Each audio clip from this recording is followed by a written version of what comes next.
I am so happy to play a game, an action-based game, that there is no Dark Souls mechanics in it. And that's what Evil West is. Evil West was a game that I was interested in, and what normally happens with games I'm interested in, especially action style games, is I'll play the game, and then all of a sudden, Dark Souls mechanics or puzzles, lots of puzzles. And I just get, or stealth, and I just like, fuck this shit. And I stopped playing. But what happened with this game is action, action, action, set pieces. You can go off the hidden path and there's treasure chests. Figure out how to open this, and then you can get the bigger treasure chests to unlock perks and abilities.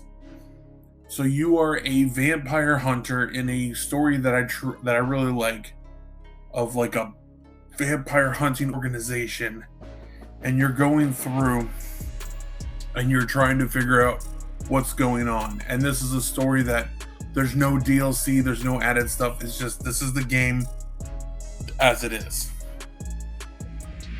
So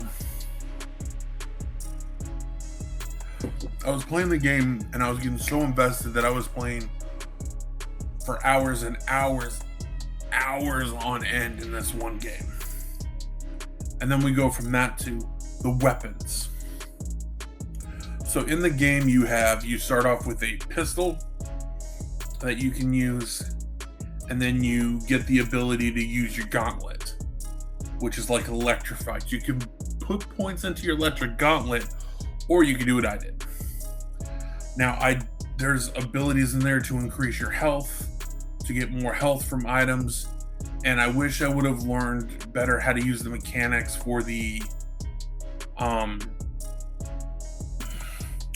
zapper earlier in the game, where you can pull enemies towards you, kind of like in Bulletstorm, how you could do that with your gauntlet. But once you unlock the shotgun, the rifle, and I thought I'd like the crossbow, but I really didn't care for it. It was kind of a weak weapon. And the Gatling gun I really didn't use. The flamethrower I did use. And the grenades. So the music is really good. The voice acting, I like the banter and the interactions between all the characters that are in there, especially when you get to the second town and you have the people that are helping out your main character.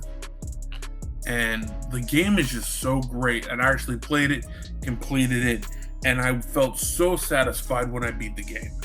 It was a great game, and there's not like armor upgrades or anything, but there's weapon upgrades where you can just make yourself to the T. There's a new game plus, and the game really fundamentally works really well. Even the enemy types. What I really like is you'll fight an enemy and then it goes from like a mini boss battle, but then all of a sudden when you fight other enemies, they then can appear into the group. So now you have different types of enemies. You got these big bat creatures that can regenerate their health. You got these bees. You have these weird little underground looking creatures. And you have these werewolves. You have swamp creatures. You have these big hulking guys. You got these dudes that you got to kick back. And when you can just chain combo together, this game is combat is king in this game. It's very much like a Devil May Cry game. And I really enjoyed and loved the game. I thought Evil West was a very good game. I think anybody should go out and try it. I played in the Xbox Series X. I had no problems at all with the game on any level. It was very good, and I had a lot of fun playing the game. So I think everybody should check out Evil West. It's probably on PlayStation, but I played on Xbox. So go ahead and check it out. It is a game that I think needs to be talked about a whole lot more. And I will see you guys on the next review.